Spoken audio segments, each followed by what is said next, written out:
Hello, good evening. Happy Wednesday, happy hump day, hope everyone's well. It's been a bit grim here in Nottingham today, so I haven't really been out much other than the gym this morning and then to the office. So hope everybody else has had a good day. I thought I was dropping out. I hate living in the sticks. I wanted to do a quick live about the power of hypnosis. And especially in relation to diets and wanting to reduce our size and things like that. There's a lot of talk amongst, especially as ladies, but the boys too, about the lockdown lard that's been happening. So we sat around for 3 months, weren't allowed to go to the gym, couldn't really go anywhere or do anything, and so what do? We eat and drink. So I know a few people have been struggling with that, and I see lots and lots on my feed about this diet and various ways and methods, and that's all well and good, but I wanted to come and talk about the power of hypnosis. So I see a lot of clients in my practice for weight reduction, and it's a really successful protocol. I got a lot of happy clients. You can see some of the testimonials from my site, but I wanted to talk about how it works. Because there's a lot of misconceptions. So I speak about what hypnosis is and how it works a lot. So you can look at a previous live if you want to know sort of the intricacies of hypnosis. I'll briefly touch on it. So hypnosis is a natural state that we all go into. It's kind of a brainwave state. So what that means is the brain frequencies are emitting a certain frequency, and what that does is that creates this opening of the subconscious mind. This receptiveness increases in the subconscious mind, so we can harness the power of that by putting in suggestions and doing some therapy and working directly with the subconscious mind. So the subconscious part of the mind is the part that is responsible for our heart rate, breathing, all those autonomic functions that we don't even think about, really. They're automatic. And the subconscious is also responsible for all our thoughts and our feelings. So when we get happy, when we get sad, it's the subconscious mind's fault. We are thinking consciously, like the voice in our head when we're analysing or working through something that's quite theoretical, or being creative. That's the conscious mind at work. But the subconscious is really powerful. It's the part that will tell us when we're hungry and tell us when we're full, which is the key for how we hack the mind using hypnosis to help us reduce our weight or increase weight, change our weight. So what we're wanting to do with hypnosis is we're wanting to work with the subconscious cues. And what that means is you are getting signals all the time from your body. You're getting signals of when you're tired, when you're too hot, when you're too cold, and sometimes you respond to those signals and sometimes you don't. And you get a signal from your body that you're hungry, you get a signal that you're full. But what happens is, over our lifetime, we'll override these signals for various reasons. Big one is being told to finish what's on your plate as a child, over and over again. So you're saying, I'm full. You've got to finish what's on your plate. You're overriding that subconscious and powerful signal that you're full. And so what happens is it dulls it down. You don't recognise it anymore. If you think about a baby, the baby's got a really strong signal that they're full. So if you're feeding a baby and you're feeding it the most delicious chocolate pudding, that baby's like loving it. You're doing the aeroplane, you're getting that food in, it's like all around its face, it's loving life.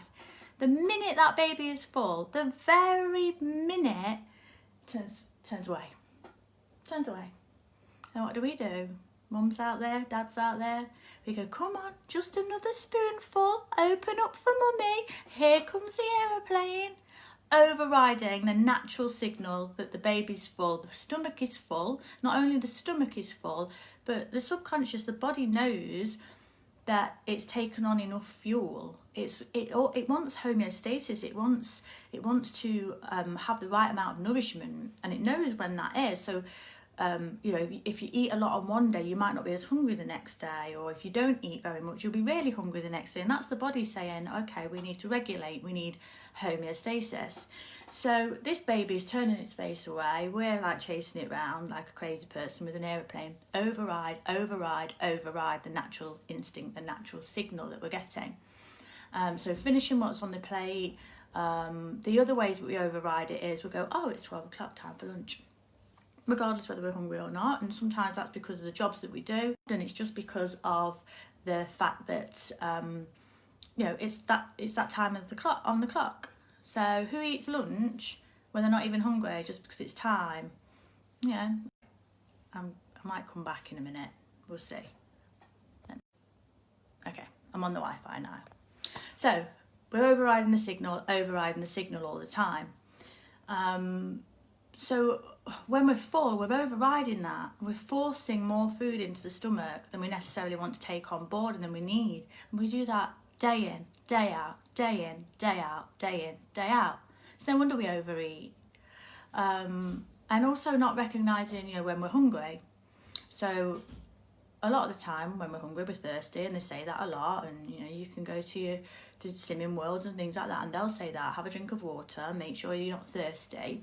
And that's a really good point. So again, we're not recognising that true hunger signal, and because we override that as well. We say it's 12 o'clock, it's time for lunch. Not hungry, you know, time for lunch. The other factors at play when we eat too much or too little are stress, anxiety, things like that. And just, you know, the reason that some of us like to eat when we're stressed or sad or upset, or we're not feeling our best, or we're anxious, is because it's a really comforting feeling, really comforting deep down in the brain. So deep down where sort of the brain stem is, and where it's still very much kind of caveman territory there, and still reptilian almost. So it's just like eat, sex, sleep, eat, sex, sleep, eat, sex, sleep, that part of the brain. Some men still, that's how they think, but so that part of the brain, when it gets frightened, so you're frightened, it might think it's being chased by a saber-toothed tiger. So you get the fight, flight, and really it's not that. It's just that you've got to, you've got to phone up and make a complaint, or you've got to go and speak to your boss. And that anxiety, that part of your brain, the sex, sleep, eat part, thinks it's being chased by a predator. So you've got fight, flight, freeze kicks in, and all those sensations that come along with it. Then what happens is we can be driven to eat as a comforting mechanism, because if you think about, I don't know, say a gazelle out on the savannah, lions prowling around, want to eat the gazelle. The gazelle is kind of, you know, on edge about it. A gazelle won't eat unless it feels like it's safe. A gazelle wouldn't eat while it's being preyed upon by a lion from, you know, the bushes nearby. So it equates safety and food, it links them together. And so that's why we comfort eat. So people say, oh, I just eat for comfort. That's because at that basal level in the mind, in the brain, it gives comfort. It gives a comforting response. Now, I'm perfectly aware as well that some people, when they get stressed, they can't eat. And that's kind of the same reason, but conversely. So they're so terrified that they can't eat because they're the gazelle and the lion's there. And they're like, no way, cannot eat, feel sick, can't get the food in.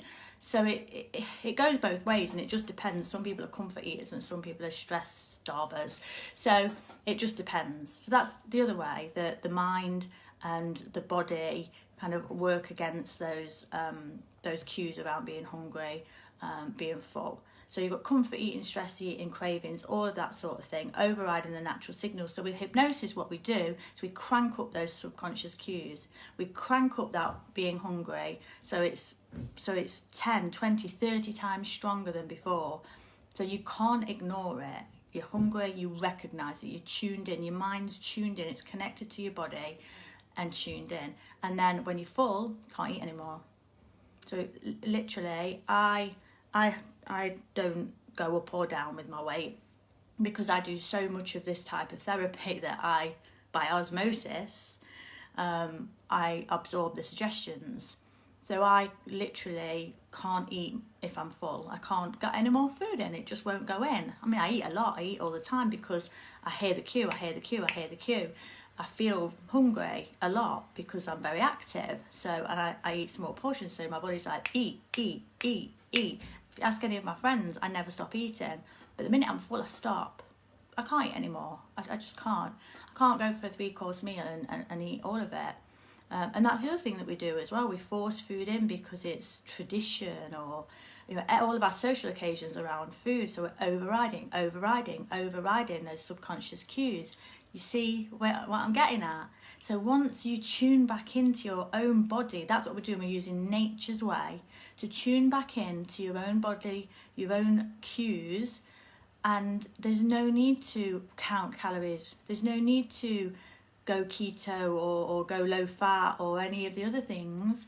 From a weight management perspective, there might be other benefits to eating a keto diet or paleo, I'm or vegan. I'm not disputing that, but from a weight management perspective, you don't need to do any of that. It naturally happens, and I have many clients that all report amazing success with this program. It's 4 sessions because we need to hit all the different areas, all the subconscious cues.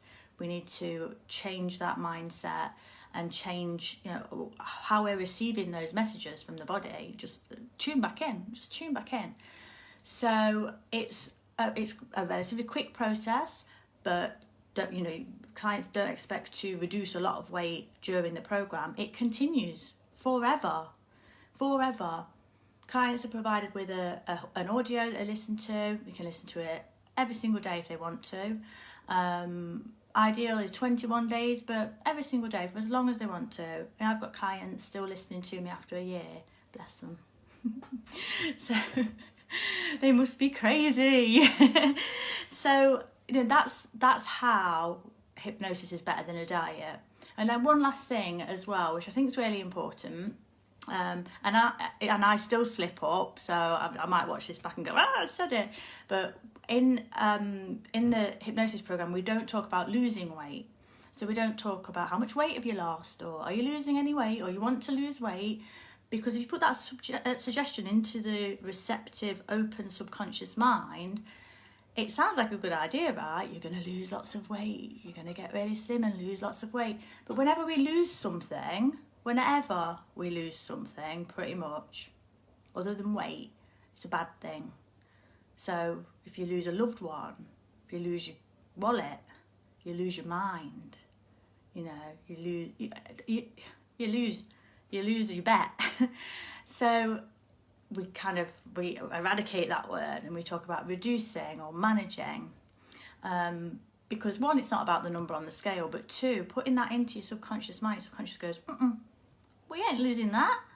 We ain't losing nothing. Losing something is bad. You don't go around going, oh, do you know what? I hope I lose my wallet today. It's going to be amazing if I lose my keys. We just don't do it. So if you take anything away from this video and this information, if you're on a diet or you're wanting to reduce your weight, stop telling yourself or stop telling everyone else about trying to lose weight, because trying, again, that word, it suggests that it's going to be difficult and there's a likely chance of it not being successful, and losing, subconscious mind doesn't like it. So that is my 101 on Hypno Slimming weight management program. If anybody wants to know any more information at all, or book a consultation to talk about it, if you're sick of slimming clubs and things like that, and you're ready to make a real permanent change, lasting change that is, for all intents and purposes, the feedback they say it's easy, then come see me. Let's have a chat. Hi Zoe. Oh, did I get all the information right? I learned from the best. Hi Sarah. And I'm going to go off and get a peppermint tea now. So, yeah, anybody wants to know anything, give me a shout. I hope you found that useful, and sorry for all the tech issues. I need to move to the city, I think. Right, take care. Bye.